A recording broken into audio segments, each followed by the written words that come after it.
and we are looking at the 138-pound weight class at this weekend's NJSIAA Wrestling Championships. Guys, another weight class with some very familiar names in it. Pat, let's start at the top of the upper bracket where there's Gerard Angelo of Bergen Catholic. Tell us about Gerard. What I really like about Gerard Angelo, he's long, he's tall, he's athletic. I saw him dunk a mini basketball, and he's maybe 5'7", so I can tell you the kid's got ups. He's a great athlete, he's a great scrambler, and we've seen him win big matches like that.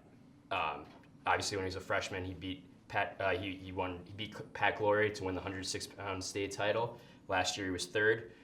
Just a lot of experience, very talented, very athletic.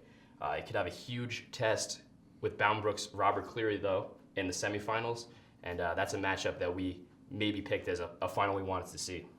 Unfortunately, that's not going to happen because they would meet in the semis.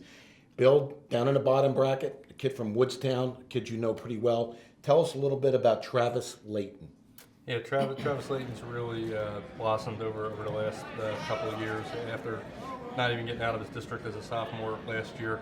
Got to the state tournament and became the first wrestler in Woodstown history to place in the states, took sixth. This year he's come back, he's undefeated. He had a very tough district and region final against Trace Kinner from Kingsway, who was a former region champ and state place winner. Won both of those matches to stay undefeated and really earn this number 2 seed. As we said, he's on the opposite side of the bracket from Angelo and Cleary and Kinner, who wound up with the 4 seed up top, so we won't have to worry about him for a third time unless they were to meet in the final. So he's got a path here. I do think he's going to go far, probably improve on that 6th place finish. It's whether it's 1, 2, 3, or 4, we'll see. But he's obviously had a tremendous last couple of years. The kid I like in this weight class is 3rd-seeded Jake Benner of Ocean Township. He's got only 1 loss. It was up at 145. He's wrestling very well. He looked very sharp, and I think he's got a chance, to make some noise and maybe get up on the podium. He's got a tough match. He would get DeLewis of Don Bosco Prep in the quarterfinals. That'll be a tough match. I also think one of the matches to watch right out of the gate is between Joe Sacco of South Plainfield and Matt Coloni of Delaware Valley. Those are 2 really good wrestlers. But right now it's time for our picks. Pat, who do you see in the final and who do you like? I really like Angelo's experience and championship, mentality. So I'm going to take Angelo to beat your guy Layton, Bill. Yeah, I do like Angelo in that top half, just winning probably like a 4-3, 5-4 match against Cleary in the semis.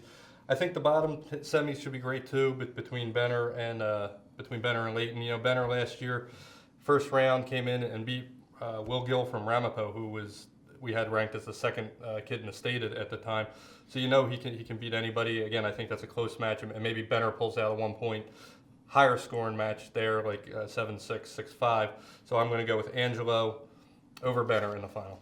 I'm going to go a little bit different. I think Robert Cleary is really going to has benefited from his move to Boundbrook and wrestling that tremendous schedule that Boundbrook faced all season. I think that's going to help him. He doesn't give up many points. If he can get a few of his own, I think he's got a chance to score the upset over Angelo. I am going to go Jake Benner of Ocean over Robert Cleary of Boundbrook. That's it for 138. Please stay with us. 145 is now.